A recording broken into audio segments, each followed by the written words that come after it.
नमस्कार. ज्योतिष जायका किचनमध्ये आज आपण ब्रेडपासून अगदी मस्त अशी रेसिपी बनवणार आहोत. यापूर्वी तुम्ही ब्रेडपासून असा नाश्ता किंवा अशी रेसिपी कधीच ट्राय केली नसेल. अगदी वेगळा असा प्रकार आहे. अगदी कमी साहित्यामध्ये तयार होणारी ही रेसिपी आहे. चला तर मग आपण वेळ वाया न घालवता लगेच रेसिपीला सुरुवात करायची आहे. रेसिपी बनवण्यासाठी सगळ्यात अगोदर आपण स्टफिंग बनवून घेऊया. तर स्टफिंग बनवण्यासाठी इथे मी 2 उकडलेले बटाटे घेतलेले आहेत. तर इथे बटाटे आपण व्यवस्थित मॅश करून घ्यायचे आहेत. तर इथे आपले बटाटे व्यवस्थित मॅश करून झाल्यानंतर यामध्ये आपण काही भाज्या घालणार आहोत. तर एक मीडियम साईजचा कांदा कट करून घातलेला आहे. एक छोटं गाजर मी ग्रेट करून यामध्ये घातलेलं आहे. त्याचबरोबर यामध्ये कोथिंबीर घालायची आहे. चवीनुसार यामध्ये आपण मीठ घालून घेऊया. तर इथे तुम्ही तुमच्या आवडीचं कोणत्याही भाज्यांचं स्टफिंग बनवू शकता. यामध्ये आपण अर्धा चमचा धने पावडर टाकलेली आहे. अर्धा चमचा चिली फ्लेक्स घातलेले आहेत. तर तिखटाचं प्रमाण तुम्ही तुमच्या आवडीनुसार कमी जास्त करू शकता. अर्धा चमचा यामध्ये आपण ऑरिगेनो घातलेला आहे. त्याचबरोबर अर्धा चमचा चाट मसाला घालायचा आहे. तर एवढेच साहित्य आपल्याला लागणार आहे. तर इथे आपण झटपट असं स्टफिंग बनवलेलं आहे. तर आता हे सगळं मसाला आणि बटाटा आपण एकजीव करून घ्यायचा आहे. तर या ठिकाणी आपलं झटपट असं स्टफिंग बनवून तयार झालेलं आहे. तर ही रेसिपी बनवण्यासाठी आपल्याला एक स्लरी लागणार आहे. तर इथे मी 1 चमचा मैदा घेतलेला आहे. आता यामध्ये आपण पाणी घालून याची आपल्याला पातळ अशी स्लरी बनवून घ्यायची आहे. तर स्लरी देखील आपली बनवून तयार आहे. तर इथे मी 4 ब्रेड घेतलेले आहेत. तर ब्रेडची आपल्याला साईज कट करून घ्यायची आहे. तर इथे मी ब्रेडची साईड व्यवस्थित कट करून घेतलेली आहे. तर इथे मी व्हाईट ब्रेड वापरलेले आहेत. तुम्हाला ब्राऊन ब्रेड वापरायचे असतील तरी देखील चालतील. तर ब्रेड आपले व्यवस्थित कट करून झालेले आहेत. आता यातील एक ब्रेडची शीट घ्यायची आहे.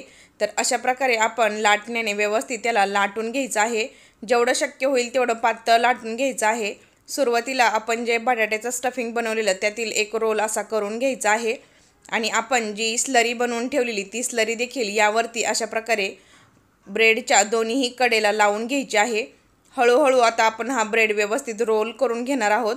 तर अगदी झटपट पण खायला खूप मस्त अशी लागणारी रेसिपी आहे. तर ही रेसिपी तुम्ही नक्की ट्राय करून पहा.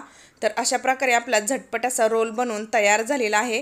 तर दुसराही रोल मी इथे बनवून घेणार आहे. तर तुम्ही बघू शकता आपण ब्रेड व्यवस्थित लाटून घेतल्यानंतर स्लरी लावून घ्यायची आहे. आणि अशा प्रकारे आपण हे सगळे रोल मी इथे बनवून घेतलेले आहेत.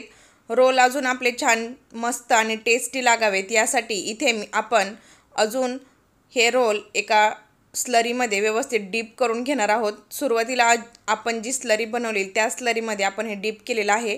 आणि इथे मी बारीक शेवया घेतलेल्या आहेत. ज्या आपण शेवया खिरीसाठी वापरतो त्या शेवयामध्ये अशा प्रकारे आपल्याला व्यवस्थित कोट करून घ्यायचं आहे. तर अशा प्रकारे अगदी युनिक अशी ही रेसिपी खायला तयार होते. त्याचबरोबर अगदी क्रिस्पी अशी तयार होते. तरी ते सगळ्या ब्रेडला व्यवस्थित मी शेवया लावून घेतलेल्या आहेत. तर तुम्ही दिसताना बघू शकता किती मस्त असा आपला नाश्ता दिसत आहे. आता हा नाश्ता आपण लगेच तळून घ्यायचा आहे. तर ब्रेडपासून बनवल्यामुळे हा नाश्ता भाजायला जास्त वेळ लागत नाही. अगदी 3 ते 4 मिनटामध्ये हा नाश्ता अगदी झटपट भाजून तयार होतो. गॅसची फ्लेम आपल्याला मीडियम ठेवायची आहे. मीडियम फ्लेवरती जोपर्यंत याला छान रंग येत नाही तोपर्यंत आपण ब्रेड व्यवस्थित सगळ्या बाजूने भाजून घ्यायचे आहेत. तर तुम्ही बघू शकता 3 मिनटामध्ये आपले हे व्यवस्थित ब्रेड भाजून तयार झालेले आहेत. आता आपण हे काढून घ्यायचे आहेत आणि उरलेले सगळे ब्रेड आपण अशाच प्रकारे व्यवस्थित भाजून घ्यायचे आहेत. तर इथे मी सगळे ब्रेड व्यवस्थित भाजून घेतलेले आहेत. आता यातील एक ब्रेड मी तुम्हाला कट करून दाखवते. तर तुम्ही बघू शकता किती मस्त आपली रेसिपी झालेली आहे. अगदी कुरकुरीत असे आपले रोल तयार आहेत. तर ही रेसिपी तुम्हाला कशी वाटली मला कमेंटमध्ये नक्कीच सांगा. त्याचबरोबर आवडली असेल तर चॅनलला लाईक आणि सबस्क्राईब करायला विसरू नका.